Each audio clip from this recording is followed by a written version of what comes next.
कृष्ण की वाणी। बच्चे, तुम हार नहीं मान सकते मेरे बच्चे, बिल्कुल नहीं मान सकते। तुम मेरे बच्चे हो और तुम हार कैसे मान सकते हो? तुमने ऐसे कैसे सोच लिया कि तुम हार जाओगे? मैं क्या हूँ? हाँ, मैं तुम्हारा कृष्ण हूँ ना, तो मैं तुम्हें कैसे हारने दे सकता हूँ? मेरे होते हुए तुम हार नहीं मान सकते मेरे बच्चे। मैं हूँ ना तुम्हारे साथ। बिल्कुल डरो मत, घबराओ मत, मैं तुम्हारे साथ रहूँगा हमेशा। और सुनो, कभी कभी ना मेरे बच्चे, दूरियां बहुत ज़रूरी होती हैं रिश्तों में, अहमियत के लिए मेरे बच्चे। जितना तुम रिश्तों के पास रहोगे ना, उतना तुम्हारी कद्र नहीं होगी, उतनी तुम्हारी अहमियत नहीं समझी जाएगी। कभी कभी मेरे बच्चे, अपने रिश्तों में अहमियत के लिए, कद्र के लिए ना दूरी बनाना बहुत ज़रूरी होता है मेरे बच्चे। तुम जितना जहाँ पर जाओगे ना, जितना जिसके पास जाओगे, वहाँ पर उतनी तुम्हारी कीमत ना नीचे होती जाएगी मेरे बच्चे, और तुम्हारी अहमियत नहीं रहेगी। कभी कभी जाओ, दूरियां बनाओ मेरे बच्चे, रिश्तों में दूरियां बनाओ। जितनी रिश्तों में दूरियां होंगी ना, उतनी अहमियत होगी, उतनी कद्र होगी और उतना ही प्यार होगा मेरे बच्चे। इस बात को समझो।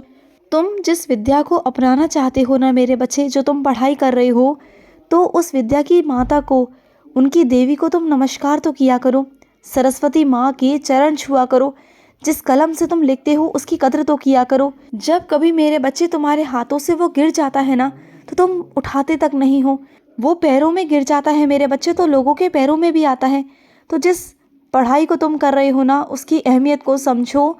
विद्या की देवी सरस्वती माँ को इज्जत दो, उन्हें नमस्कार किया करो। और कभी कलम गिर जाए ना गलती से, तो उसे उठाकर अपने माथे से लगाया करो।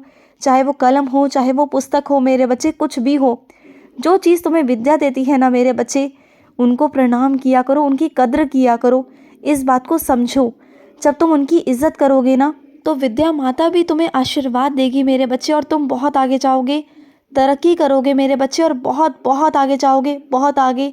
और सुनो, तुम जब खुद आगे नहीं बढ़ना चाहते मेरे बच्चे, तो फिर मैं तुम्हारा हाथ पकड़कर कैसे आगे लेके जाऊं? बताओ।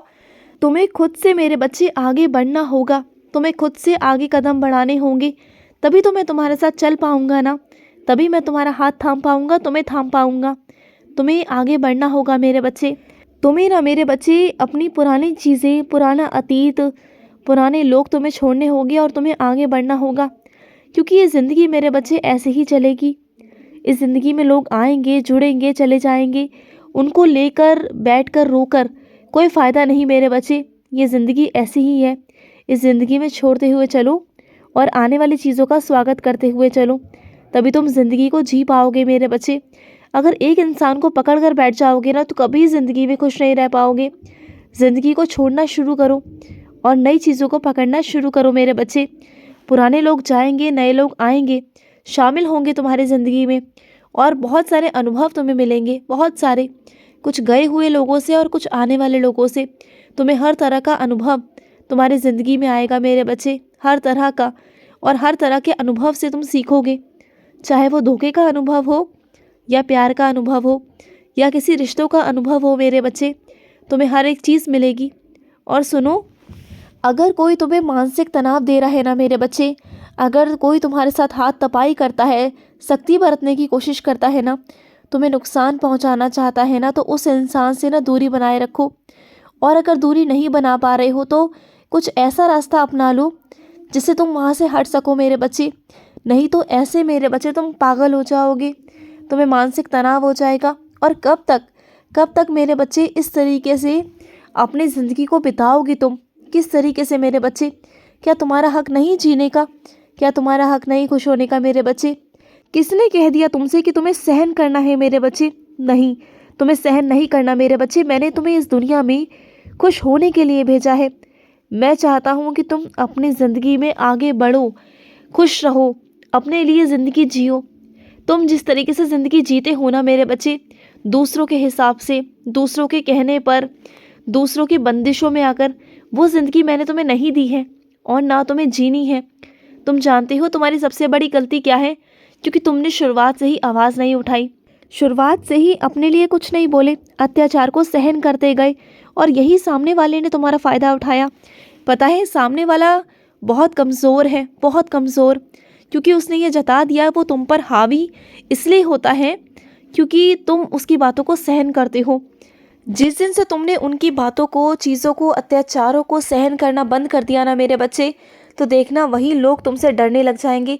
तुम उन्हें खुद शह देते हो मेरे बच्चे कि वो तुम्हें डराएं, और तुम डरते हो। तो डरा मत करो, जवाब दो, पलटवार करो मेरे बच्चे। मैं तुम्हें बदला लेने को नहीं कहता मेरे बच्चे, बिल्कुल नहीं कहता, लेकिन अत्याचार सहने के लिए भी नहीं कहता मेरे बच्चे। कोई गलत तुम्हारे साथ करे ये मैं बर्दाश्त नहीं कर सकता, और तुम्हें मैं किसी के साथ कुछ गलत करने दूंगा नहीं, क्योंकि गलत करना और गलत सहने में बहुत फ़र्क है मेरे बच्चे। इस चीज़ के अंतर को तुम समझो। तुम दोनों चीज़ों को इकट्ठा रखते हो, एक समान रखने की कोशिश करते हो, ये दोनों चीज़ें अलग हैं, इस बात को समझो। और मेरा दरबार ना मेरे बच्चे सच्चा है। मेरे दरबार में वही आता है जिसे मैं बुलाता हूँ। कई मेरे बच्चे ऐसे हैं जो कई बार आना चाहते हैं, लेकिन सोच कर भी आ नहीं पाते क्योंकि उनका समय नहीं आया होता। तो उन बच्चों को भी बुलाऊंगा, लेकिन सही समय आने पर।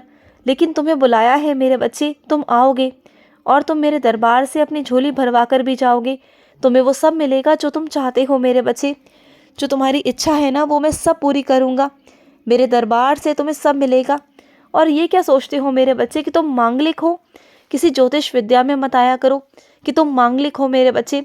जहाँ मैं खड़ा होता हूँ ना, वहाँ कुछ नहीं होता, कोई ग्रह दोष, या फिर अगर कोई तुम्हें कहे कि तुम मांगलिक हो, ये सब कुछ नहीं होता मेरे बच्चे। सब बेकार है, सब कुछ बेकार है मेरे बच्चे, क्योंकि मैंने ही तुम सबको बनाया है, सबको मैंने सजाया है मेरे बच्चे। और ऊपर वाले की रचना कभी खराब नहीं हो सकती। मैंने सबकी किस्मत लिखी है, सब कुछ मेरे हाथ में है। तो फिर तुम क्या ये ज्योतिषी के चक्कर में पड़ जाते हो, ग्रह दोषों के वजह से, मांगलिक चीज़ों की वजह से? नहीं, ऐसा कुछ नहीं है। जब तुम मेरे बच्चे बन जाते हो ना, तो कुछ नहीं होता मेरे बच्चे। फिर सब कुछ मैं देखता हूँ, तुम्हारा कृष्ण देखता है। सबका विधाता मैं हूँ, सबका भाग्यकर्ता मैं हूँ, सब कुछ मैं करता हूँ मेरे बच्चे।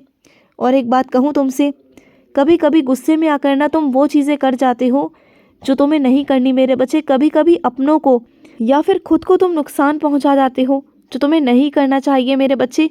मुझे पता है कि और लोगों की वजह से तुम्हें बहुत गुस्सा आता है। कभी कभी कुछ चीज़ें, कुछ हालात ऐसे बन जाते हैं ना कि तुम्हें बहुत गुस्सा आता है, लेकिन उस वक्त ना तुम्हें दूर रहना चाहिए उन चीज़ों से, उन लोगों से मेरे बच्चे जो तुम्हें गुस्सा पहुंचाएं।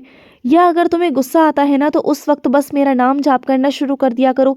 देखना तुम्हारे मन से गुस्सा शांत हो जाएगा मेरे बच्चे। और सुनो मेरे बच्चे, जो सच छुपाया गया है ना तुमसे, आधा अधूरा सच बताया गया है तुम्हें और बाकी सच तुमसे छुपाया गया है। कुछ जानकारी ऐसी है जो तुम्हें झूठी बताई गई है, झूठी दी गई है मेरे बच्चे। लेकिन तुम चिंता मत करना, सारा सच तुम्हारे सामने मैं लेकर आऊँगा। जो कुछ तुमसे छुपाया जा रहा है ना, वो सच मैं लेकर आऊँगा बाहर। और सुनो, जो कीमती सामान तुमने अलमारी में रखा है ना मेरे बच्चे, उसे अलमारी में मत रखो, क्योंकि बहुत सारे लोगों की नज़र है उस पर। उसे अलमारी में मत रखो मेरे बच्चे। किसी सुरक्षित जगह पर पहुंचाओ मेरे बच्चे, जहां पर किसी की नज़र ना पहुंचे, जहां पर सिर्फ तुम्हारे अलावा किसी को पता ना हो। किसी ऐसी जगह पर पहुंचाओ मेरे बच्चे। सिर्फ अलमारी में रखना, उस पर तुम सुरक्षित समझते हो तो वो गलत है मेरे बच्चे। और जो तुम ये रात दिन की मेहनत कर रहे हो ना मेरे बच्चे, रात दिन लगे रहते हो, बहुत मेहनत करते हो ना, इसका फल तुम्हें एक ना एक दिन अवश्य प्राप्त होगा मेरे बच्चे, ज़रूर ज़रूर होगा। और कुछ चीज़ अधूरी रह गई है मेरे बच्चे, कुछ काम ऐसे हैं जो अधूरे हैं, उसे पूरे करो वक्त रहते। अगर तुम पूरे नहीं करोगे ना, तो वो चीज़ें रह जाएंगी मेरे बच्चे, फिर आगे के लिए वो कभी पूरी नहीं हो पाएंगी। उन कामों को पूरा करो, समय से पूरा करो मेरे बच्चे। खुश रहो। आज का रात्रि कृष्ण संदेश समाप्त हुआ। जय श्री कृष्ण।